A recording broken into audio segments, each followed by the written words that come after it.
বিসমিল্লাহির রহমানির রহিম।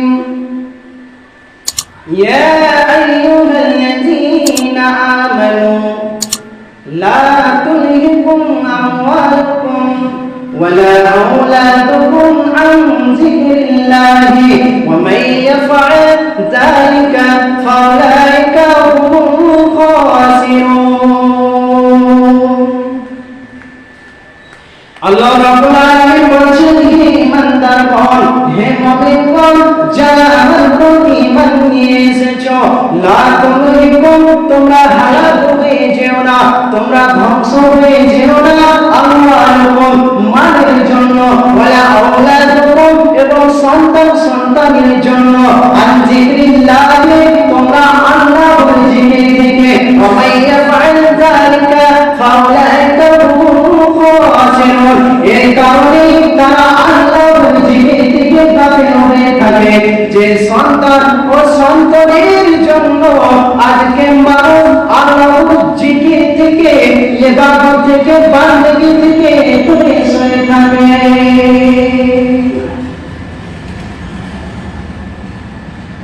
আজকে আল্লাহ আপনাকে মাল দিয়েছে,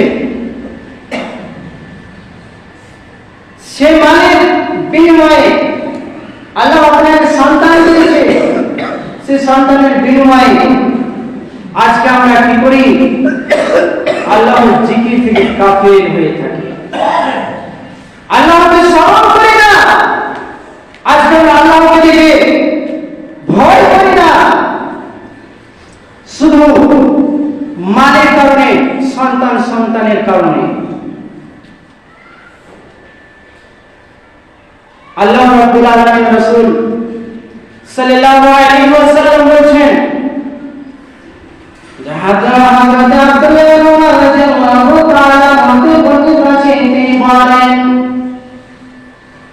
যে একবার আল্লাহর রাসূল সাল্লাল্লাহু আলাইহি ওয়াসাল্লাম আমাকে বললেন, আমার শরীরে এক অংশতে হাত দিয়ে বললেন, এক অংশ ধরে আমাকে বললেন, হে আব্দুল্লাহ বিন উমর, তুমি শুনে নাও, শুনে নাও, যখন তুমি পৃথিবীর বুকে চলবে, যখন তুমি পৃথিবীর বুকে চলাফেরা করবে, তখন তুমি নিজেকে অপরিচিত মনে করে চলবে এবং পথযাত্রীর মতন তুমি রাস্তাঘাটে চলাফেরা করবে এবং নিজেকে প্রত্যেক সময় নিজেকে তুমি কবরবাসী মনে করবে।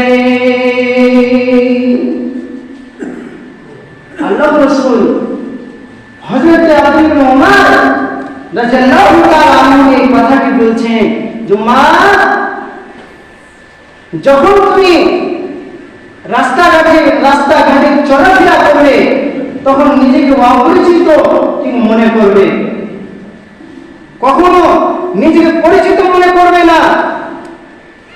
আজকে অনেকে মাস্টার হয়েছে, প্রফেসর হয়েছে, ইঞ্জিনিয়ার হয়েছে, যে নিজেকে নিজের নাম করার জন্য, নিজে বড় হওয়ার জন্য কি করে? মানুষের সামনে বলে আমি ইঞ্জিনিয়ার, আমি প্রফেসর, আমি এমবিবিএস ডাক্তার।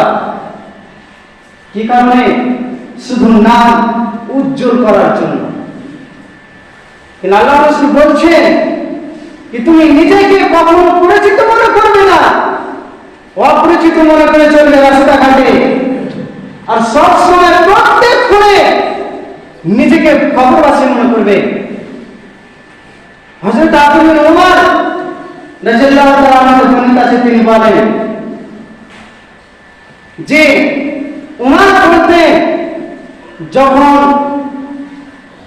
সকাল হবে, সকাল হওয়ার পরে সন্ধ্যার অপেক্ষা করবে না, আর যখন সন্ধ্যা হয়ে যাবে সকালের অপেক্ষা করবে না।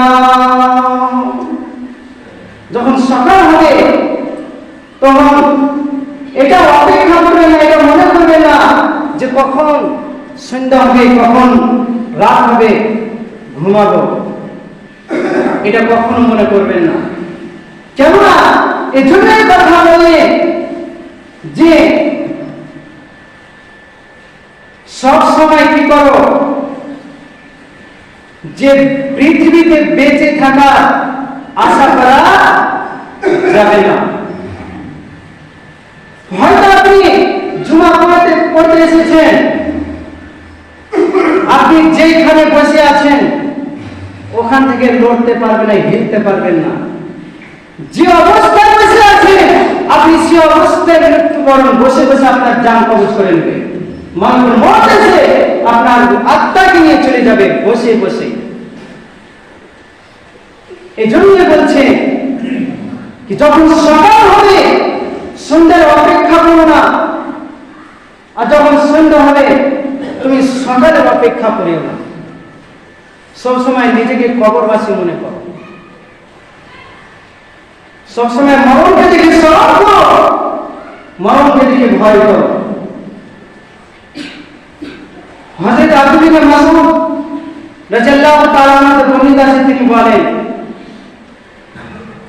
যে আল্লাহর রাসূল সাল্লাল্লাহু আলাইহি ওয়াসাল্লামের স্ত্রী উম্মে হাবিবা যখন তিনি প্রার্থনা করতেন তখন বলতেন, হে আল্লাহ, তুমি আমাকে তোমার রাসূল অর্থাৎ আমার স্বামী এবং আমার পিতা হযরত আবু সুফিয়ান এবং আমার ভাই হযরত আবু মুয়াবিয়া এদের সাথে আমাকে বেঁচে থাকার এবং সুখ ভোগ করার সুযোগ দান করো।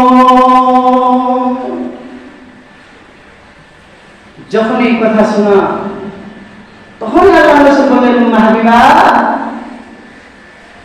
তুমি কি জানো না যে আল্লাহ রাব্বুল আলামিন কখনো নির্ধারিত সময়, নির্ধারিত টাইমে, নির্ধারিত দিন, নির্ধারিত রুজি কখনো তিনি সময়ের আগে কখনো ঘটাবেন না,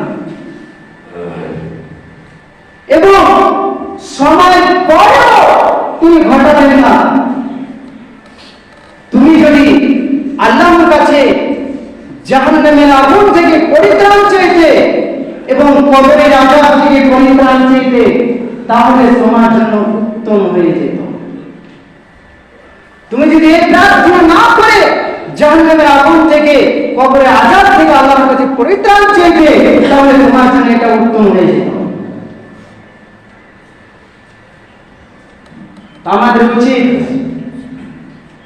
আমাদের সকলের প্রত্যেকের উচিত যে জাহান্নামের আগুন থেকে পরিত্রাণ চাওয়া এবং কবরের আযাব থেকে পরিত্রাণ চাওয়া।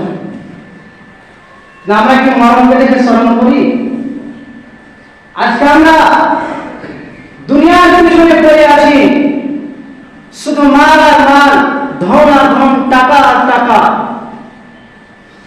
এর পিছনে আজকে আমরা ছুটে আছি। কিন্তু আমরা কখনো চিন্তা করি না, আমরা কখনো ভাবিনি আমরা যে এতগুলো করছি কখন যে আল্লাহ রাব্বুল আলামিন ওয়ার্ডার হয়ে যাবে, কখন যে আল্লাহ রাব্বুল আলামিন আদেশ করে দিবে মানুষের মধ্যে, আজাইতে বলবে কি তুমি চলে যাও, আর সময় হয়ে গেছে, তাকে এক সেকেন্ডও, এক মিনিটও তাকে সময় দেওয়া যাবে না, তুমি তাড়াতাড়ি গিয়ে তার আত্মাটাকে কবজ করে নিয়ে